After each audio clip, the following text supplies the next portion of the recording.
All right. Hi, everybody. We're just going to wait a minute or two and let a few more people cycle in.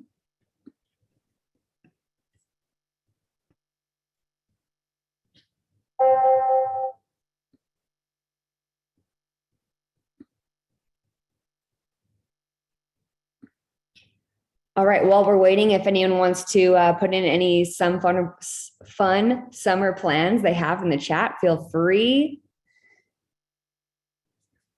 I'm going to Canada in a couple of days, so that's exciting.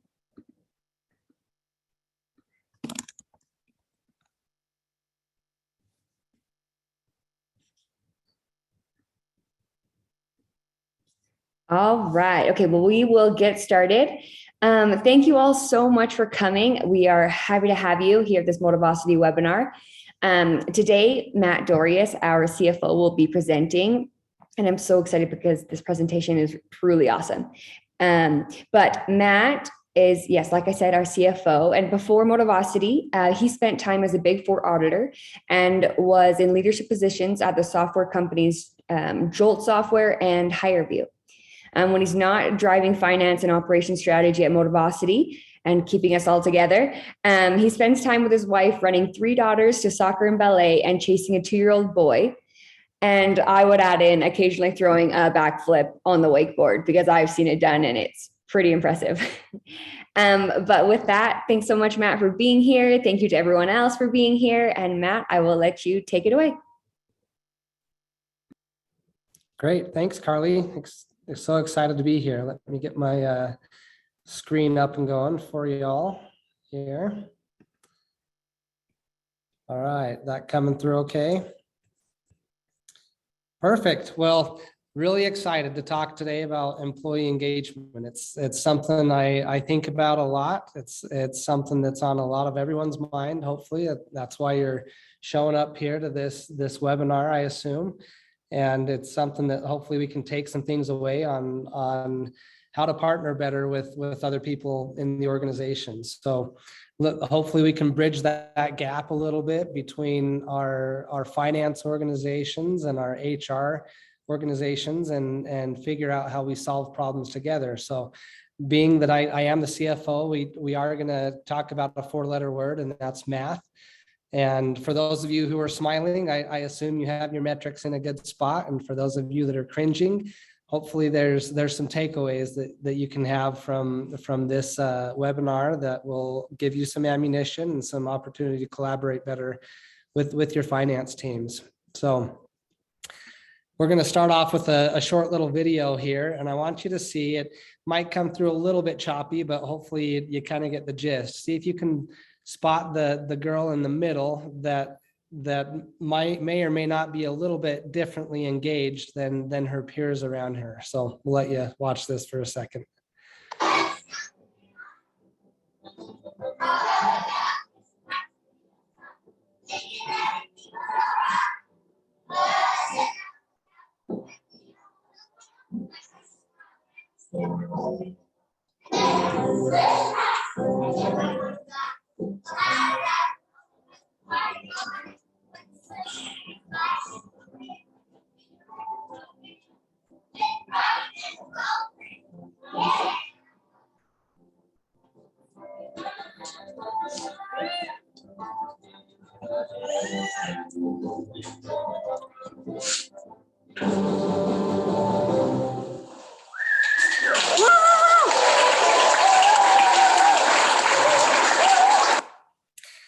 All right, so if you could spot her, the girl in the middle, you could probably tell that she wasn't quite as excited to be there as the rest of the dancers. And this is part of the reason that I spend a lot of time thinking about engagement, because the dancer in the middle is my 8-year-old daughter, and it was actually quite miraculous that she was even up there.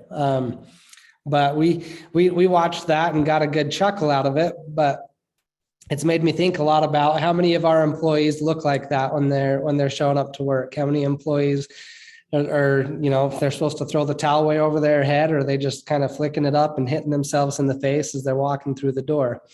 And so that's our 8-year-old, she wakes up every day during school and she hates to go to school and she hates to do piano lessons and she hates soccer. And so we have to think about creative ways to get her engaged. And there's a broad spectrum of different appetites for the duties that your employees are doing and how much they enjoy that. So we'll start off with a little bit of a definition here of employee engagement defined. So William Kahn, he's considered the founding father of employee engagement. He's a professor of management and organizations at Boston University.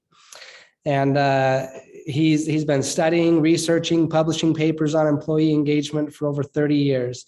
And this is how he defines employee engagement. It's the harnessing of organization members' selves to their work roles, both physically, cognitively, and emotionally during the role performance. So that's a very academic way to think and define it. Other researchers have boiled it down to a little bit more simple definition. And as you can see here, just simple passion for work. Here at Motivosity, this is our mission. Our mission is to help employees be happier about being at work, about the work that they do. And there's a lot that goes into that. So we define that in terms of just people being happy about the role that they're in and are they enjoying what they do. So loving what you do is actually one of our core values at Motivosity. And so that's part of our mission. So let's do a quick poll here and just kind of get a lay of the landscape at your organizations. What % of the people at your organization do you feel are happy? How, if you just think about who's walking through the door with a smile on their face, or maybe you do an employee NPS survey and you know this, you know how happy your employees are. Do they come back from vacation invigorated? Are they excited to come to work, or do they come with a pit in their stomach, to walk through that door? So, poll results are coming in here. So the results have, all right. So 26% of you say that 10 to 30% of your employees are engaged. 37% of you say that 31 to 50% of your employees are engaged. And 32% of you say that 51 to 75%. And then there's a 5% here that are saying everybody's engaged around here. So pretty even mix across those first three. And Gallup. So Gallup has been researching this for about 20 years. So they use 12 criteria to determine how engaged our workforce is. So we won't go through all 12 here, but there is a QR code if you want to dive more into the details and maybe think about which of those 12 criteria might be most important to your organization. There's a QR code to look at that. But here at Motivosity, we use 6 of the 12 criteria to measure engagement. So, and those 6 are: I receive recognition or praise at least once a week. My manager or supervisor cares about me as a person. I have a best friend at work. I would not take another similar job for 10% more money. I tell my friends they should work here. And I agree with and live by our company values. So those are the ones that we've determined here at Motivosity that help us decide what our employee engagement is. And we send this out. Everyone fills this out quarterly in our organization, and this gives us a little bit of a measure. So if we look at Gallup's results, as they've done this over the last 20 years, the 2021 results that came out about a year ago in July were 34% of employees are engaged at work. If we look at that worldwide, it drops even further down to 20%. So over that 20 plus years that Gallup has been measuring this, US engagement has fluctuated between 25% and 34%. So we haven't made a ton of progress over that time, and there's a lot of room to engage and to fix this problem that we're all confronted with. So if we flip that on its head and we look at, all right, how much of this workforce is disengaged? How many aren't engaged, right? It's just simple math based on those results. 66% of the US workforce is not engaged. Worldwide, that increases to 80%. That's a staggering statistic to look at. And as a CFO, that's quite concerning, right? You think about, okay, what are the costs to that disengagement? What productivity am I losing because employees would rather, scroll through their social media feed or not show up for work at all, right? So there's two primary costs to having disengagement within your employees. And many of you are probably, I'm preaching to the choir here, you're well aware of this, but the first is just increase in employee turnover, right? We think about the great resignation. We think about how much we have to do in recruiting to make up some of those turnover rates that we're experiencing. And the second one is lost productivity from employees that stay. So you have those that leave, and then you have those that stay, and what's the cost of them being disengaged at work? So this is just a quick visual here for that first turnover rate, right? You have this below the line over here is the investment in just initially getting someone in the door. You have the new higher cost of interviewing, of manager time, of resources that you have to spend to go and find those new candidates. You have that onboarding expense that just getting them up to speed on culture and integrated into the company. And then you hit that line and you start to get a little bit of a return, but it's still making up lost ground on what you were getting from that productive employee that left. And then you see here, as we get a little bit further up, that cost and investment and that return will determine how productive someone is based on their level of engagement once they get further down the road and being into the company. So turnover costs, average 2022 turnover rate is 24% from Gartner. So that's projected to continue to increase as with the job market that we're seeing, with people's willingness to leave and try new things, and that average tenure is going down at companies at a consistent rate. So at a cost of up to 1.5 times salary. So Deloitte, that's what they've projected, is you spend between 1 and 2 times an employee's salary to replace them, to get them back up to speed and up to the productivity that you had of a previous employee. So if you multiply those out, do a little bit of math, that 4-letter word again, 24% times 1.5 is 36% of your total salary spend is what turnover costs are costing your organization. And that's just half of the problem, right? Just turning over those employees. So if we average that out, real-time turnover calcs here, 2022 average salary is $53,000 from the Bureau of Labor Statistics. If you're in the tech sector, that's almost double that. Those costs are staggering. If you're in the tech sector, that 36% of 100,000 is costing you $36,000 a year per employee. You're spending $18,000 a year per employee if it's 53,000. So that's a significant cost, right? You add that up at a 400 or 500 person company, and that's millions and millions of dollars that's bleeding out in just turnover costs from disengaged employees that pop their head up because they don't feel recognized, because they don't have a great relationship with their boss. They don't really get behind those mission, vision, values of the company, and therefore they become disengaged, and the recruiters, they start picking up the phone, and suddenly you're having to fill that hole again.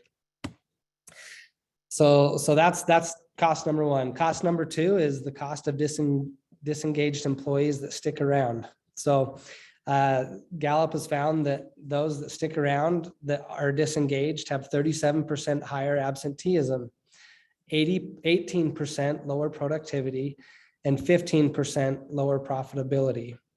So they found that the cost of those employees that stay is 34% of that money spent on their salary is due to disengagement. So similar to the turnover cost, you're spending another $18,000 a year per employee per year. If you're at an average salary, if you're at a higher salary like the tech sector, you're spending closer to $34,000 per year. Significant cost. So you add those up, you have your turnover cost of 36%. You have your lost productivity of your disengaged employees that stick around, and that's up to 70% or more of your total salary spend of your organization is going to disengagement. So those lost costs of productivity and turnover are costly and are significant. And this is an opportunity for you in HR and as in the finance organizations to work together to understand your metrics. What does turnover look like at your organization? Go and do those calculations. What is your average salary? And as you figure out what your turnover costs are, look at the other side of this coin and what lost productivity are you getting? Are you doing your employee NPS surveys? Do you know how engaged your employees are? So you can measure, get a baseline for where you're at and make some improvements over time. Really important. So let's do a quick poll here, kind of shift gears now that I've made everybody depressed about how costly disengaged employees are, and let's maybe take a little bit of a step back and work through a poll. So how much of your life do you think will be spent at work? So we'll let some of this come through. Or are you a workaholic? Is work your life, as you see in option D?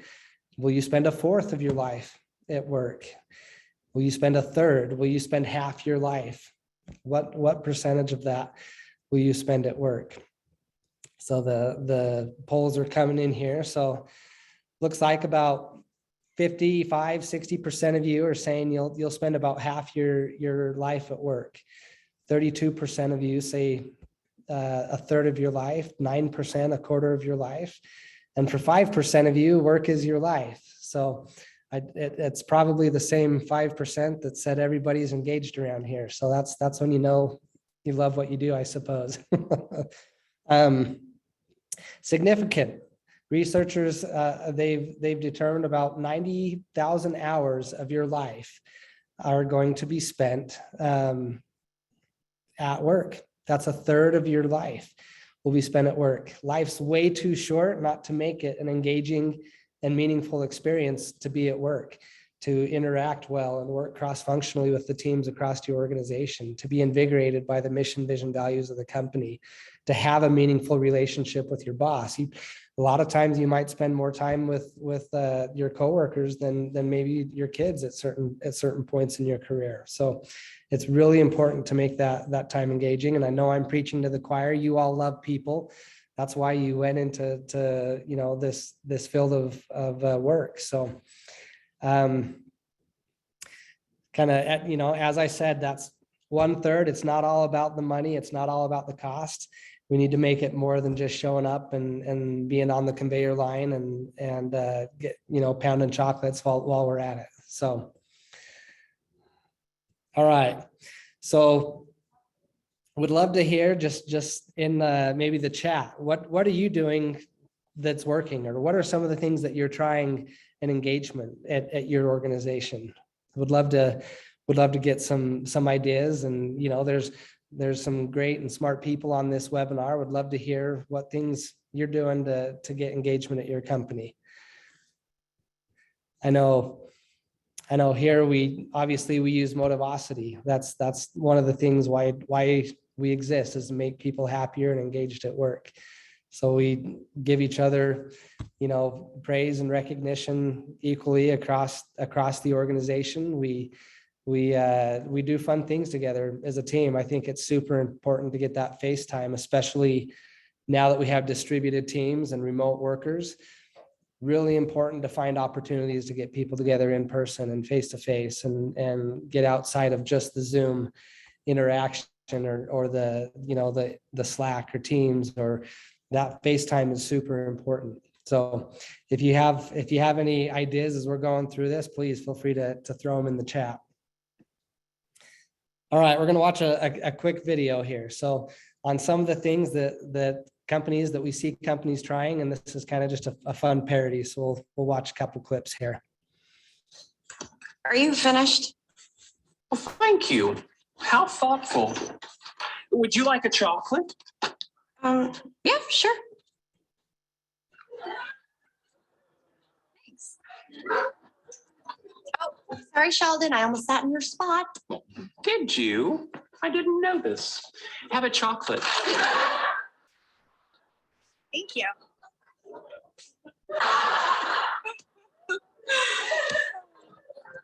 You're here a lot now. Oh, am I talking too much? I'm sorry. Zip. Thank you. Chocolate? Yes, please.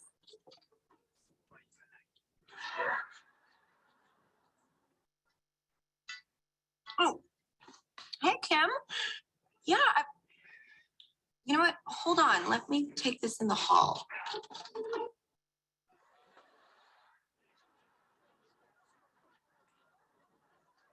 You'll never guess who they got to replace you at work. Okay. I know what you're doing. Really? Yes. You're using chocolates as positive reinforcement for what you consider correct behavior. Very good. No.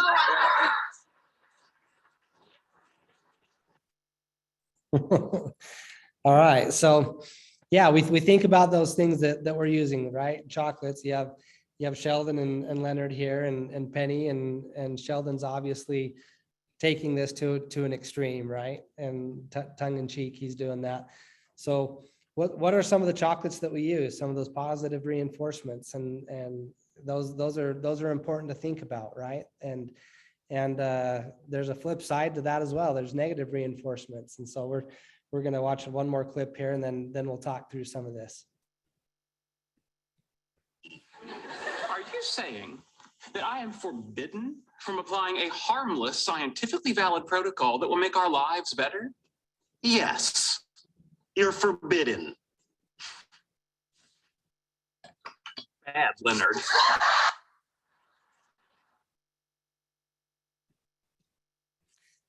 All right, so we've resorted to chocolates and spray bottles, right, for 20 plus years, and we haven't had that much success in moving the needle on the percentage of engagement with employees, and there's things that we can do better. So as I think about what chocolates and spray bottles companies and organizations are using, a couple of things that come to mind are milestone trophies.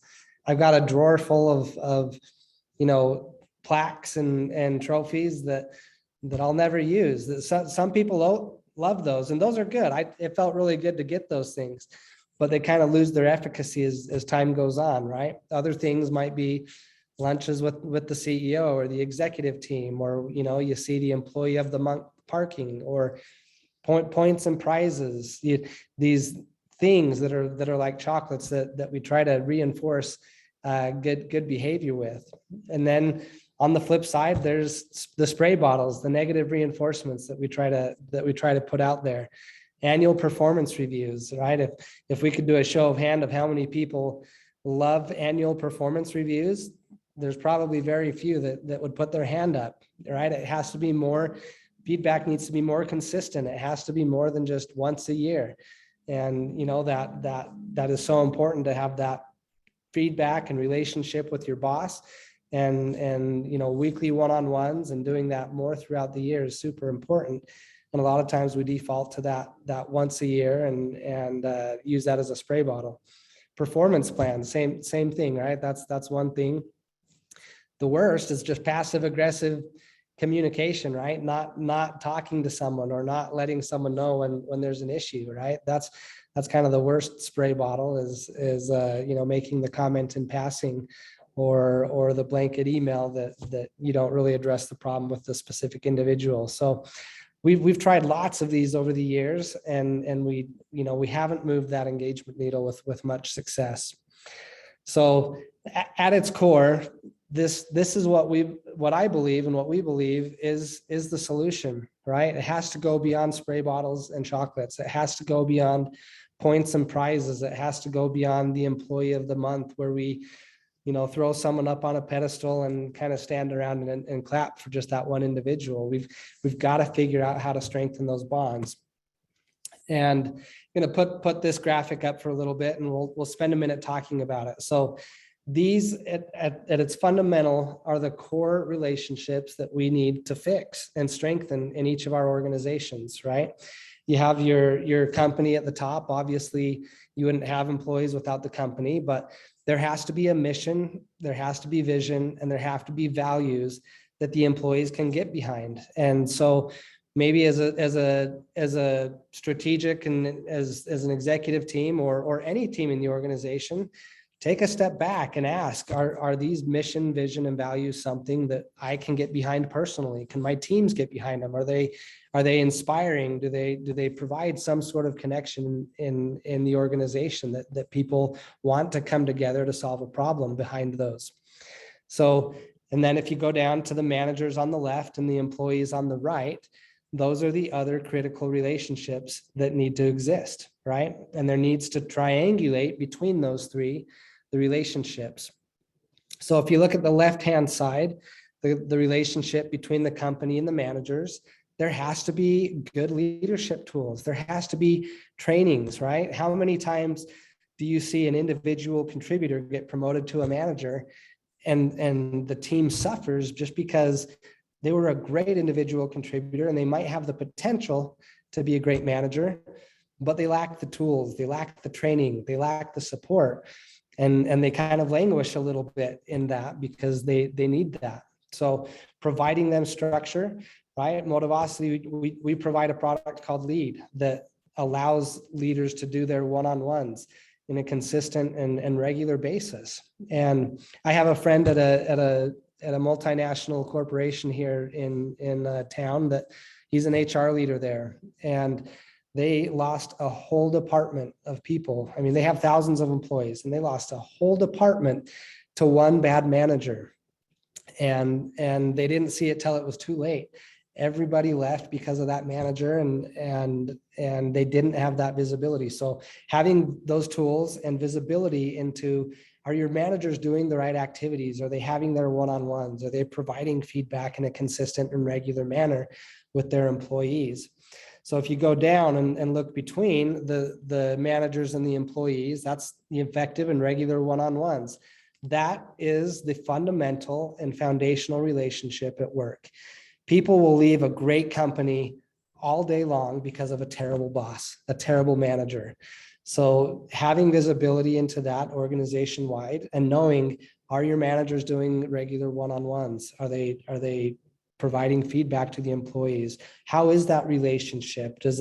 Are you getting feedback through surveys to know, how they view their team environment and how they view working with their boss or manager? That is super important to make sure that relationship is concrete. And then if you look at the right side of the triangle, there's the relationship between the company and the employees. And the company needs to figure out, one, how happy their people are. Do those employee NPS surveys, those Net Promoter Score. Are people happy at work? We use those 6 questions as our employee NPS gauge. That helps us understand where are we at relative to the employees in the company. And outside of that, the company needs to go out of their way to get cross-functional. How do you get teams collaborating together to work on projects? Getting teams together again, face-to-face is super important, even in its distributed workforce. Find opportunities to meet and do those activities. And then obviously there's the piece in the middle, the glaring bold word there, gratitude. You can do all of these activities and provide these tools on the outside, but gratitude is the glue that keeps and holds all of this together. Without gratitude, you will have about maybe 30% effectiveness on doing all those other activities around the outside. getting your employees and your managers and your leaders to recognize and distribute recognition across the organization in a consistent manner is key. And making gratitude the center of it is the glue that builds and holds together those relationships. I'll tell a quick personal story here. It was a couple months ago. My wife and I were arguing about something, and I'm sure it had something to do with the amount of time that I was spending at work with a couple of the deadlines we had. And so she was frustrated because she had 4 little kids at home that are crazy, right? That are just such a struggle to get her arms around consistently. And so sometimes when I've had to work a little bit late, that frustrates her. And so we got a little bit of an argument, and really we were just frustrated because here I was trying to work and provide a good living and be successful with my job. And here she was trying to be successful as a mom and try to get some peace and quiet in the, dispersed in between there.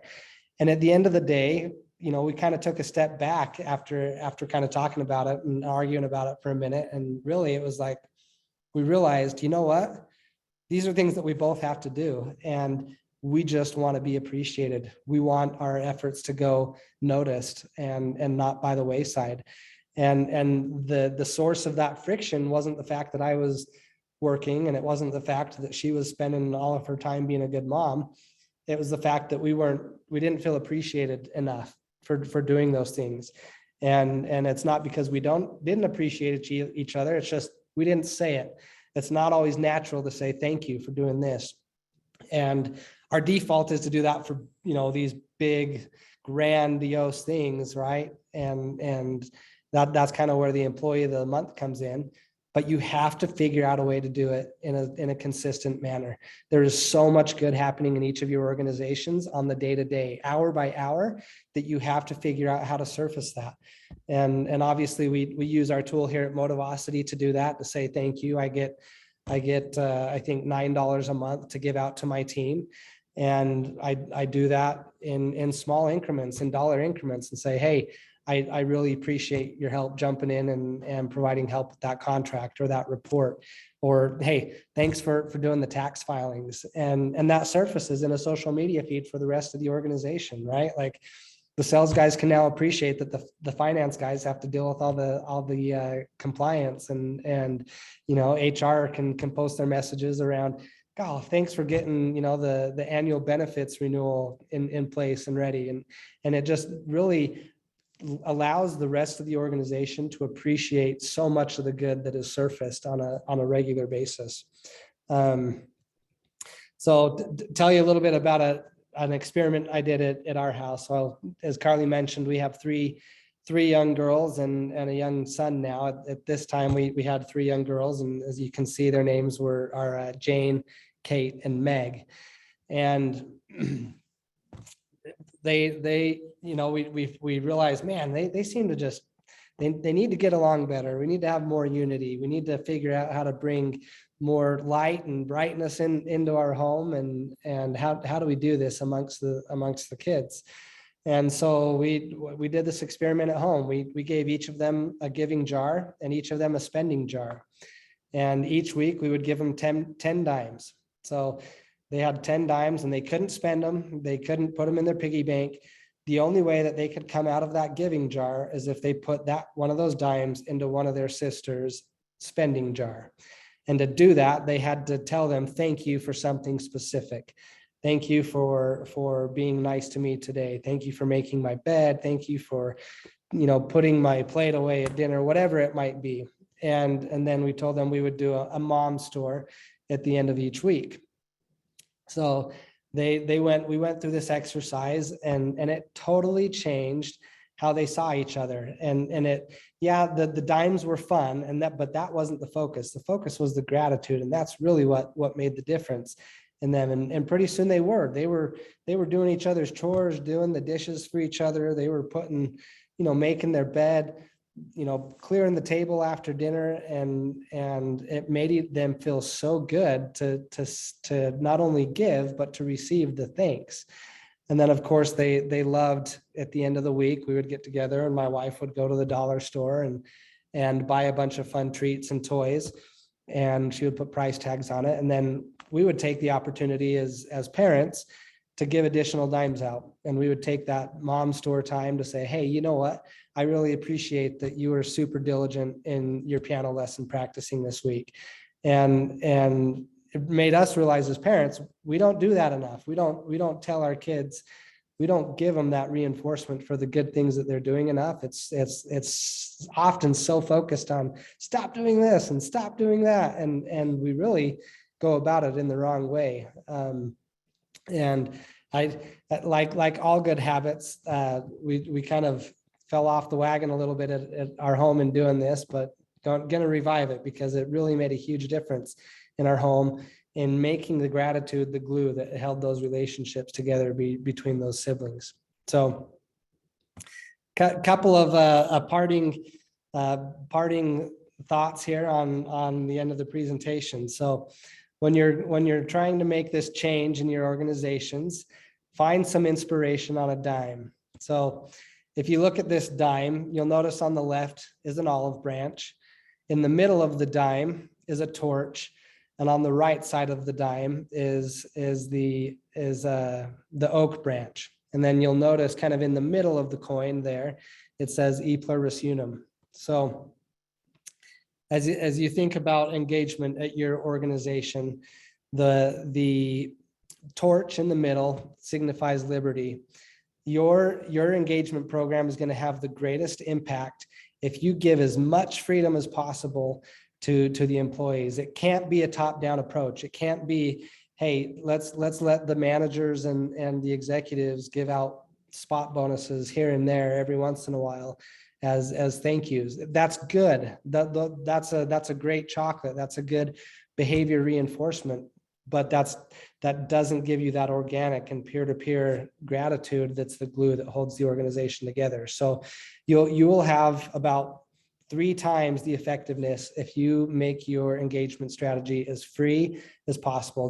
Don't curate a catalog on what people can and can't redeem points for, right? You've got to, at Motivosity, we give them the dollars and we let them spend it on whatever. We have a Thanks Matters card that, you know, I get a thanks from my coworker and says, hey, you know what? Thanks for doing that one-on-one with me. Here's $1.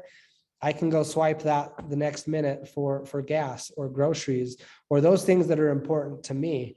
And it makes me want to circle back and get into that gratitude loop again of, man, that felt really good. I'm going to thank them. And then I'm going to thank their peers and their counterparts. And I'm going to look at other people on my team and say, thank you. And giving that freedom really, really is the key to making an engagement program authentic, especially when it comes to peer-to-peer recognition. So the olive branch, right? It signifies peace. Gratitude is that key. Get creative in helping people say thank you. Implement a solution like Motivosity, or at the very least, just put together a Slack or Teams channel that's for saying thank you, to give that visibility across the rest of the organization. Or if you have the luxury of having lots of your organization in office, go hand out thank you cards to everybody and say, hey, here's thank you cards to give out this week. Go do something with it. So get creative to create that cohesiveness and collaboration, and make gratitude a super prominent part of that, because it is the glue that will hold that together. And then lastly, the oak branch, right, is strength. Facilitate organic ways for people to strengthen relationships. Do those team activities, get face-to-face, get out of just the rut of everyone being on Zoom all the time. And maybe it's in geographic regions that you have people that get together cross-functionally. And then as you do that, the hope is that out of many, you can create one, right? You can achieve that e pluribus unum.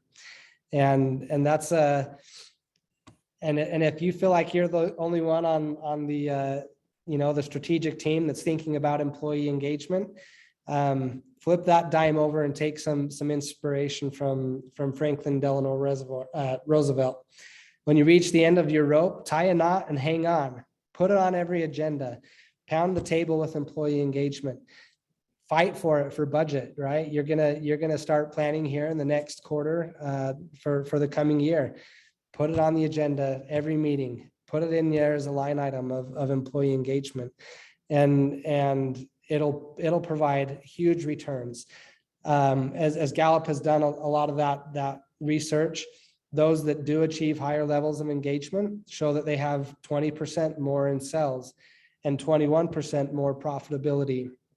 So it will move the needle. There is math involved in that, but I promise you, as you know your numbers and you take that into your strategic meetings, and you know your business as far as on the HR side of the house, and work collaboratively with the CFO so that you can figure out how to set a baseline with your engagement level and your costs relative to that, and then how are you going to measure the improvement on that and allocate budget to it and fight for it. So I'm super grateful to been able to be here with you, and super happy to hang on for a Q&A. If anyone has any burning questions, you're welcome to put them into the Q&A on the chat, and we'll go from there and let Carly jump on to moderate.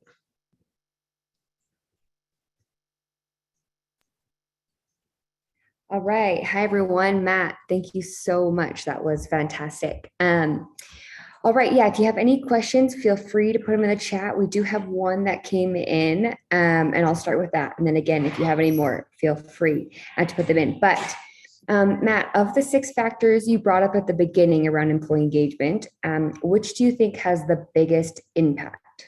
Yeah, that's a really great question. And there's a lot of those, right? There's 12 and 6 that we use that are all really important. But I would say for me that receiving recognition at least once a week is so critical, because as you saw in that graphic, the gratitude in the middle, that bold gratitude, that is the glue that holds all of that together. And if you don't have that peer-to-peer aspect, that organic gratitude and way to facilitate people getting recognition on a regular basis, right? The question is once a week. So I guess you could ask yourself, have I received recognition once in the last week? And I'm going to guess that the majority on this call, the answer is probably no. And that's what we have to change. We have to be able to one, be able to recognize the good that's doing, and then 2, give people a way to express that and surface that and give visibility to the rest of the organization in an ongoing and meaningful way. Yeah, I could not agree more. I think we were on another webinar. I think it might have been Bobby's or Scott's, but a lot of research has come in saying that recognition is the #1 motivator of the workplace. So I totally agree. Yeah, I mean, and we're in a spot, right? As you think about that turnover, where look, people, they're not leaving because they're not paid enough. They're not leaving because the benefits aren't good enough. They're leaving because they don't feel like their work is meaningful. They don't feel like people appreciate the efforts that they're putting into it.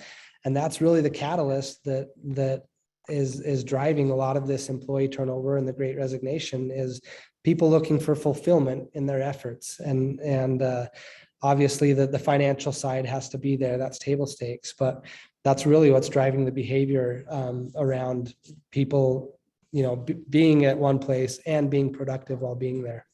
Mm-hmm. Yeah, I think that is the beautiful balance too. Yeah, like wanting to be there and being productive while being there.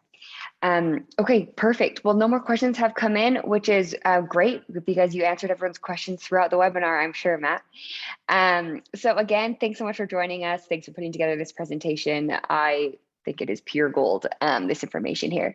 And to all of our attendees, thank you so much for joining us. And we hope you have a fantastic day and a fantastic week. Great. Thank you all. Thanks, Carly. Thanks, everybody. Bye.